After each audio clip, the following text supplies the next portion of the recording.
ಎಲ್ಲರಿಗೂ ನಮಸ್ಕಾರ.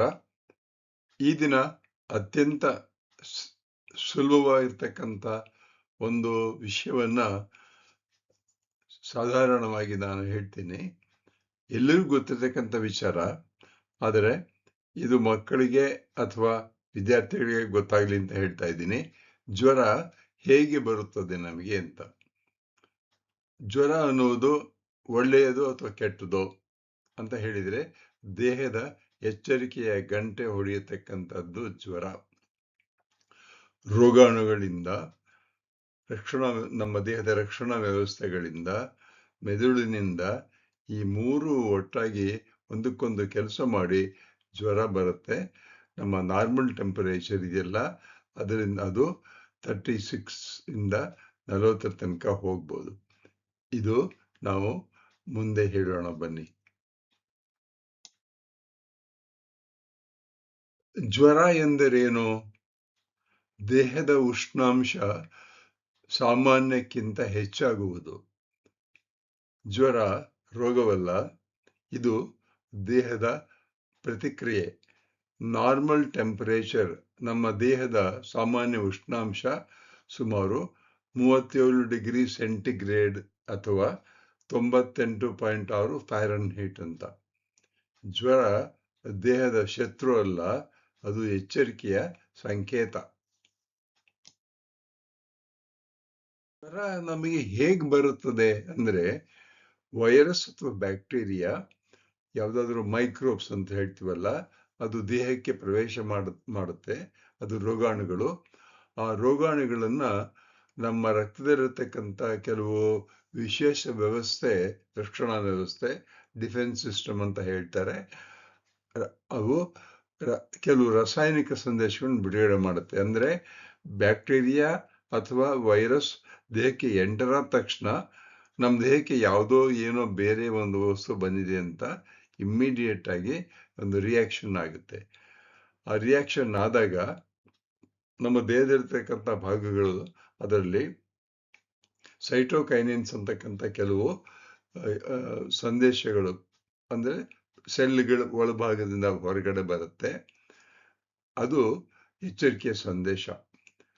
ಈ ಸಂದೇಶ ಹೈಪೋಥ್ಯಾಲಮಸ್, ನಮ್ಮ ಬ್ರೈನ್ ನಲ್ಲಿರ್ತಕ್ಕಂಥ ಒಂದು ಭಾಗ ಹೈಪೋಥ್ಯಾಲಮಸ್ ಹೋಗುತ್ತೆ. ಅದು ದೇಹದ ಉಷ್ಣಾಂಶವನ್ನ ಸೆಟ್ ಮಾಡುತ್ತೆ, ಜಾಸ್ತಿ ಮಾಡಿ ಇಷ್ಟೇ ಇರಬೇಕು ಅನ್ನತ್ತೆ. ಆಗ ಜ್ವರ ಬರುತ್ತೆ.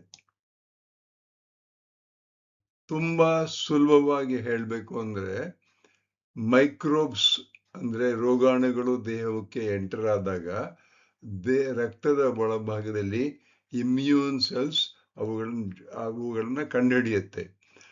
ಕಂಡುಹಿಡಿದಾದ್ಮೇಲೆ ಒಂದು ರಿಯಾಕ್ಷನ್ ಆಗಿ ಪೈರೋಜೆನ್ಸ್ ಅಂತಕ್ಕಂಥ ಕೆಲವು ವಸ್ತುಗಳನ್ನ ಅದು ರಿಲೀಸ್ ಮಾಡುತ್ತೆ ರಕ್ತದ ಒಳಭಾಗದಲ್ಲಿ. ಇದು ಈ ಪೈರೋಜನ್ ಅಂತಕ್ಕಂಥದ್ದು, ಪೈರೋ ಅಂದ್ರೆ ಹೀಟ್ ಅಂತ, ಅದು ಪ್ರೊಡ್ಯೂಸ್ ಮಾಡುತ್ತೆ. ಅದು ಹೈಪೋಥ್ಯಾಲಮಸ್ ಹೋಗಿ ಸೇರ್ಕೊಳ್ಳುತ್ತೆ.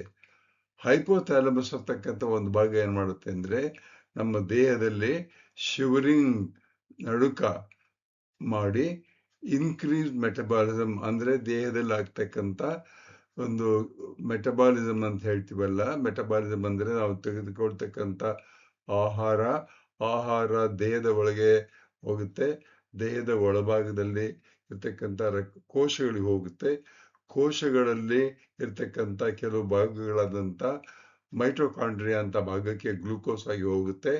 ಆ ಗ್ಲೂಕೋಸು ಅಲ್ಲಿ ಆಮ್ಲಜನಕದೊಂದಿಗೆ ಸೇರಿ ಅಲ್ಲಿ ಆಮ್ಲಜನಕ ಮತ್ತೆ ಗ್ಲೂಕೋಸ್ ಎರಡೂ ಸಹಿತ ರಿಯಾಕ್ಷನ್ ಆಗಿ ಹೀಟ್ ಅನ್ನು ಬಿಡುಗಡೆ ಮಾಡುತ್ತೆ. ಹೀಟ್ ಬಿಡುಗಡೆಯಾದಾಗ ಅದು ಮಸಲ್ಸ್ ಇರುತ್ತಲ್ಲ, ನಮ್ಮ ದೇಹದಲ್ಲಿರ್ತಕ್ಕಂಥ ಮಸಲ್ಸು, ಆ ಮಸಲ್ಸ್ ನಲ್ಲಿ ಹೀಟ್ ಜನರೇಟ್ ಆಗುತ್ತೆ. ಆವಾಗ ಫೀವರ್ ಡೆವಲಪ್ ಆಗುತ್ತೆ. ಅಂದ್ರೆ ಸಾಮಾನ್ಯವಾಗಿ ಮೈಟೋಕಾಂಡ್ರಿಯಾ ಅಂತಕ್ಕಂಥ ಒಂದು ಭಾಗದಲ್ಲಿ ಹೀಟ್ ಆಗ್ತಕ್ಕಂಥದ್ದು ಜಾಸ್ತಿ ಆಗುತ್ತೆ. ಅದೇ ಜ್ವರ. ಜ್ವರಗಳು ಬರೋದಕ್ಕೆ ಕಾರಣ ಏನೇನಿರ್ಬೋದು ಅಂದ್ರೆ, ಸೊಳ್ಳೆಗಳಿಂದ ಕೆಲವು ಜ್ವರ ಹರಡ್ಬೋದು. ಸೊಳ್ಳೆಗಳು ಕಚ್ಚಿದಾಗ ಸೊಳ್ಳೆಗಳಿಂದ ನಮ್ಮ ಅದು ಅದು ಕಚ್ಚಿದಾಗ ಸೊಳ್ಳೆಗಳ ಒಂದು ಸಲೈವ ಅಂತ ಹೇಳ್ತೀವಲ್ಲ, ಸಲೈವ ಅಂತಕ್ಕಂಥ ದೇಹಕ್ಕೆ ಎಂಟರ್ ಆಗುತ್ತೆ.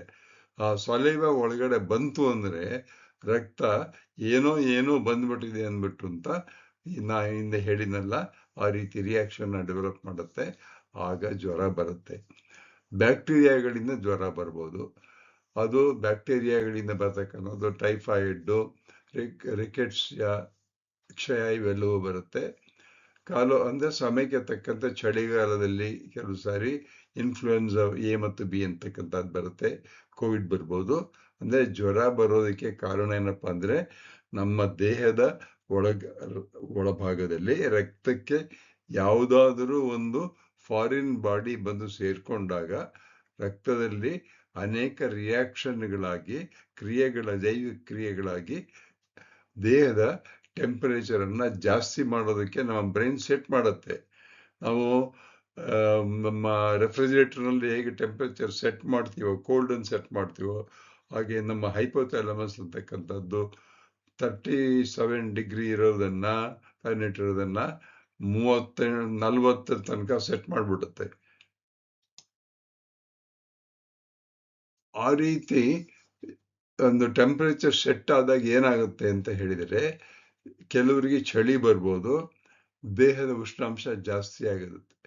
ದೇಹದ ಉಷ್ಣಾಂಶ ಯಾತಕ್ಕೆ ಜಾಸ್ತಿ ಆಗುತ್ತೆ ಅಂತಂದ್ರೆ, ಈ ರೋಗಾಣುಗಳು ಬಂದಿರುತ್ತಲ್ಲ, ರೋಗಾಣುಗಳ ಕ್ರಿಯೆ ಕಡಿಮೆಯಾಗ್ಲಿ.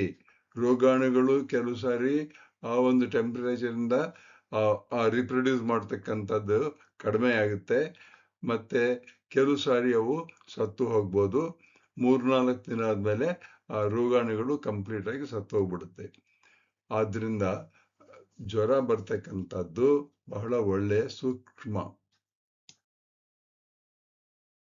ಜ್ವರದಿಂದ ನಮ್ಗೇನು ಪ್ರಯೋಜನ ಆಗುತ್ತೆ ಅಥವಾ ಏನು ಅಪಾಯಗಳಾಗ್ಬೋದು ಅಂದ್ರೆ, ಜ್ವರದ ಪ್ರಯೋಜನ ಹೇಳ್ಬೇಕು ಅಂದ್ರೆ ರೋಗಾಣುಗಳ ಬೆಳವಣಿಗೆ ನಿಧಾನವಾಗುತ್ತೆ.